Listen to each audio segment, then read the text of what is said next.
బాలవద్ది రాజుకు చదువుతో పాటు కర్రసాము, కత్తిసాము,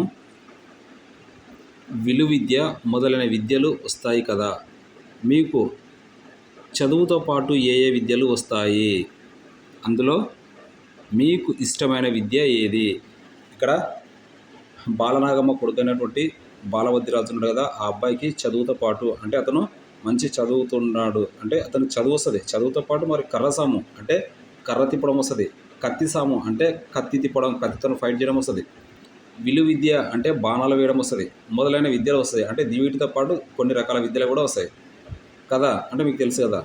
మీకు అంటే మీకు పిల్లలు మీకు చదువుతో పాటు అంటే ఎడ్యుకేషన్తో పాటుగా ఏ ఏ విద్యలు వస్తాయి, ఎలాంటి విద్యలు వస్తాయి? బాలవద్ది రాజుకు వచ్చినట్టు మీకు ఏ విద్యలు వస్తాయి? అందులో మీకు ఇష్టమైన విద్య ఏది? అందులో మీకు బాగా ఇష్టమైనటువంటి విద్య ఏది అని ఇక్కడ క్వశ్చన్ ఉంది. చూడండి, నాకు చదువుతో పాటుగా పిల్లలు ఇది మీకోసమే. మీరు ఏమంటారు చూడండి. నాకు చదువుతో పాటుగా నృత్యం అంటే డ్యాన్స్ వస్తుంది, డ్యాన్స్ చేయడం వస్తుంది. చిత్రకళ అంటే బొమ్మలు వేయడం, చిత్రకళ అంటే బొమ్మలు వేయడం వస్తుంది. సంగీతం అంటే పాటలు వినడం కానీ పాటలు పాడడం కానీ ఇలాంటివి సంగీతం. కరాటే, కరాటే అందరికీ తెలుసు కదా, కరాటే వస్తుంది అంటున్నారు. తర్వాత ఈత, స్విమ్మింగ్ కూడా వస్తుంది అని అంటున్నారు. పాడటం మరి పాటలు పాడటం కూడా వస్తుంది. బాక్సింగ్ తెలుసు కదా మీ అందరికీ, బాక్సింగ్ కూడా వస్తుంది అంటారు. కరాటే ఆల్రెడీ ఇక్కడ కరాటే 2 సార్లు వచ్చింది. కరాటే. ఇందులో నాకు బాగా ఇష్టమైన విద్య చిత్రకళ. ఇందులో నాకు బాగా ఇష్టమైన విద్య ఏంటంటే చిత్రకళ, బొమ్మలు వేయడం.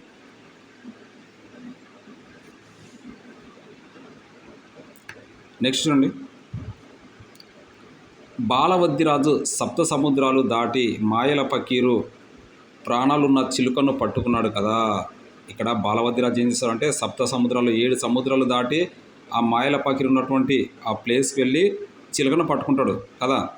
ఆ చిలుకను దొరికిన చోటనే చంపకుండా, ఆ చిలుకను పట్టుకున్న తర్వాత దొరికిన చోటనే చంపకుండా పకీరు దగ్గరకు ఎందుకు తీసుకుపోయి ఉంటాడు?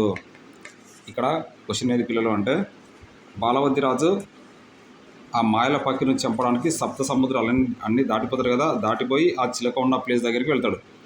మరి ఆ చిలక ఉన్న ప్లేస్లోనే మరి చిలకను చంపవచ్చు, కానీ అలా చంపకుండా ఆ చిలకను ప్రాణాలతో పట్టుకొని మాయల పకీరు దగ్గరికి తీసుకొని వస్తాడు. ఎందుకు?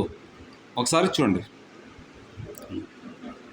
బాలవద్ది రాజు తనకు దొరికిన చోటనే చిలకను చంపితే, ఇక్కడ చూడండి, బాలవద్ది రాజు తనకు దొరికిన చోటనే ఆ ప్లేస్లోనే చిలకను చంపితే మాయల పకీరు మరణిస్తాడు. చూడండి, బాలవద్ది రాజు తనకు దొరికిన చోటనే చిలకను చంపితే మాయల పకీరు మరణిస్తాడు, మాయల పకీరు చనిపోతాడు. అప్పుడు బాలవద్ది రాజు తల్లిదండ్రులను మరియు సైనికులను బతికించుకున్న తర్వాత మాయల పకీరుని చంపాలనుకున్నాడు. ఓకేనా? ఇక్కడ ఆన్సర్ చూడండి.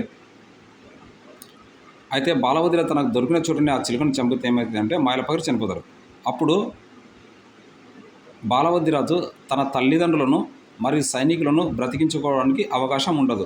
ఎందుకంటే మాయల పకీరు తన మాయలతోనే బాలవద్ది రాజు తల్లిదండ్రులను మరియు సైనికులను అందరినీ కూడా మాయలతో నుంచి బంధించుంటాడు కదా. మరి ఆ మంత్రాలు తనకు తెలియదు, ఎవరికి? బాలవద్ది రాజుకి. ఇక్కడ మాయల పకీరు చనిపోతే వాళ్ళనందరినీ తిరిగి బ్రతికించుకోలేడు. అందుకే బాలవద్ది రాజు ఆ యొక్క చిలక దొరికిన చోట చంపడు. అందుకే ఏమనుకుంటారు అంటే చూడండి, బాలవద్ది రాజు తల్లిదండ్రులను మరియు సైనికులను బతికించుకున్న తర్వాత మాయల పకీరుని చంపాలనుకున్నాడు.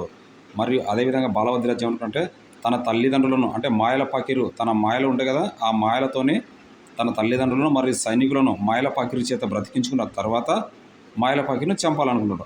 అందుకే చిలుకను దొరికిన చోట చంపలేదు.